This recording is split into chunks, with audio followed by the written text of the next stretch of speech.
Assalamualaikum warahmatullahi wabarakatuh. Kami dari kelompok 5 yang beranggotakan 3 orang. Yang pertama adalah saya sendiri, Siti Nurmadina. Yang kedua adalah Siti Azizah. Dan yang ketiga adalah Vivi Asamafirah.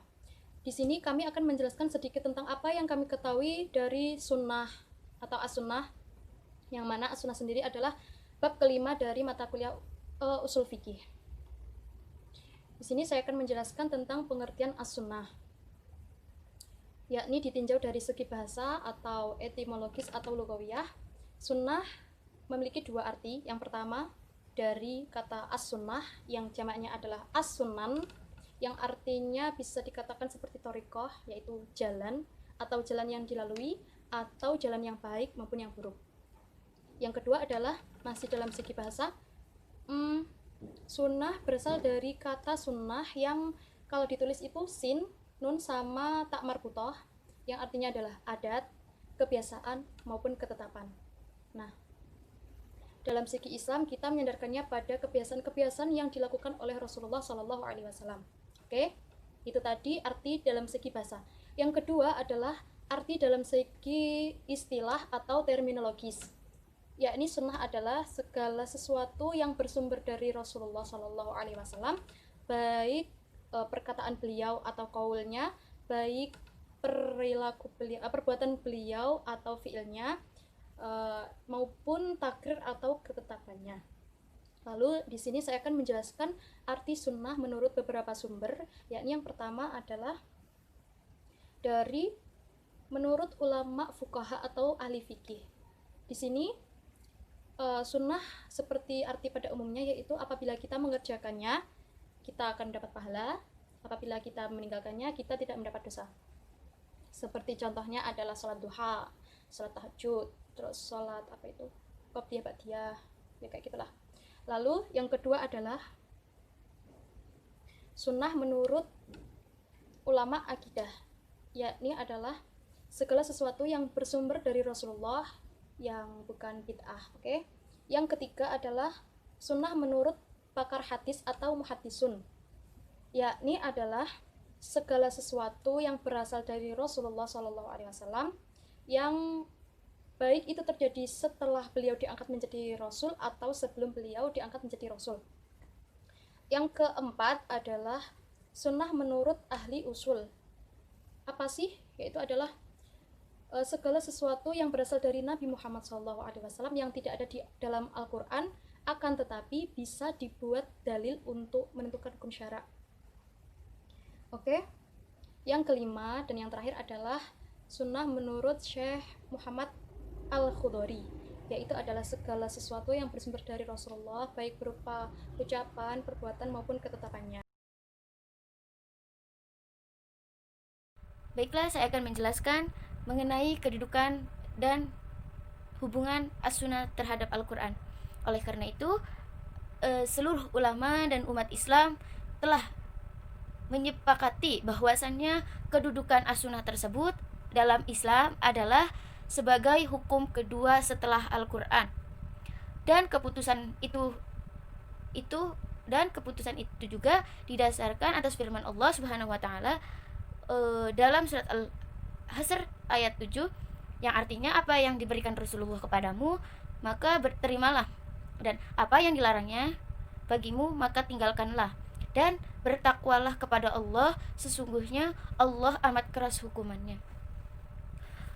As-sunnah adalah tuntunan yang berasal dari Rasulullah Shallallahu Alaihi Wasallam. Allah juga memerintahkan kepada kita semua untuk menerima apa yang diberikan Rasulullah kepada kita dan meninggalkan larangan-larangannya. Oleh karena itu, Nabi sendiri adalah utusan Allah Subhanahu wa taala yang memiliki kepribadian yang sangat luar biasa mengagumkan. Oleh karena itu, Allah menjadikan Rasulullah sebagai suri tauladan untuk kita semua para umat Islam. Oleh karena itu, adapun hubungan as-sunnah kepada Al-Quran, yaitu untuk menetapkan atau mengukuhkan hukum yang telah ada dalam Al-Quran. maka hukum itu mempunyai sumber dan dua dalil, yakni dalil yang ditetapkan ayat-ayat Al-Quran dan dalil-dalil yang dikuatkan dari sunnah Rasulullah Shallallahu Alaihi Wasallam.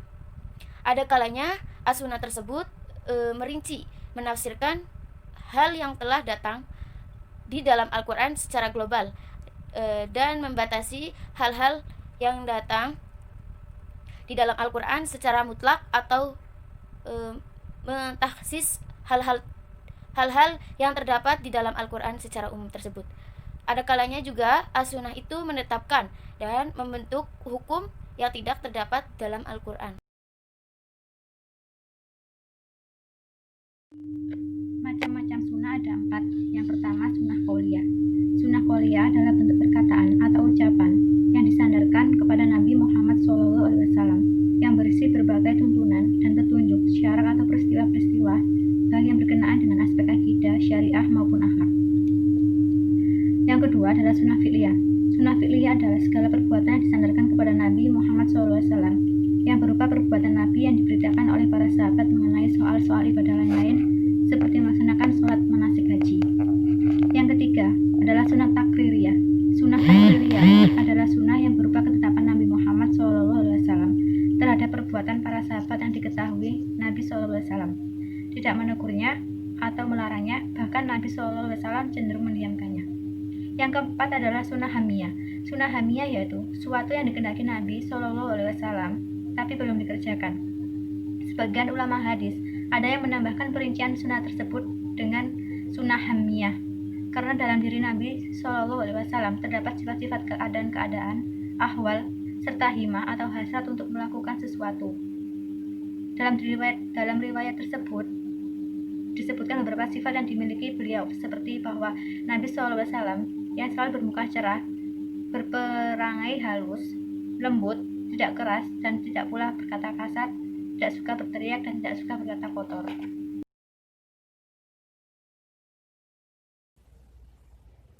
Lalu yang selanjutnya adalah fungsi dari as-sunnah, di mana Allah Subhanahu wa taala telah menurunkan Al-Qur'an sebagai pedoman umat manusia, maka Allah juga telah mengutus Rasulullah Shallallahu Alaihi Wasallam untuk menjelaskan kandungan-kandungan serta cara-cara melaksanakan ajarannya di dalam Al-Quran tersebut melalui sunnahnya. Oleh karena itu, as-sunnah sendiri memiliki banyak fungsi. Yang pertama adalah bayan at-takrir, yang artinya adalah sunnah tersebut berfungsi untuk mengkokohkan atau menguatkan pernyataan yang terdapat di dalam Al-Quran. Seperti contohnya adalah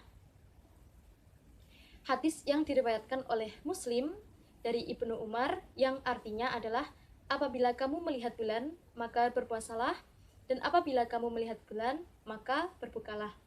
Yang hadis ini memperkokoh Al-Quran ayat 185 Quran surah Al-Baqarah yang artinya adalah maka barang siapa mempersaksikan di bulan itu maka hendaklah ia berpuasa pada bulan itu.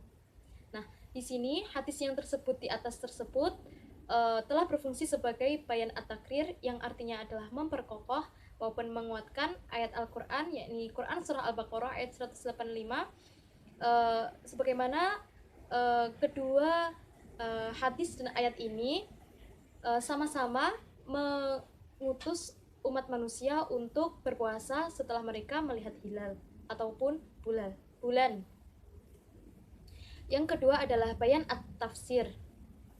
Bayan at-tafsir ini berfungsi untuk memberikan rincian dan tafsiran terhadap ayat-ayat Al-Quran yang masih bersifat global maupun mujmal.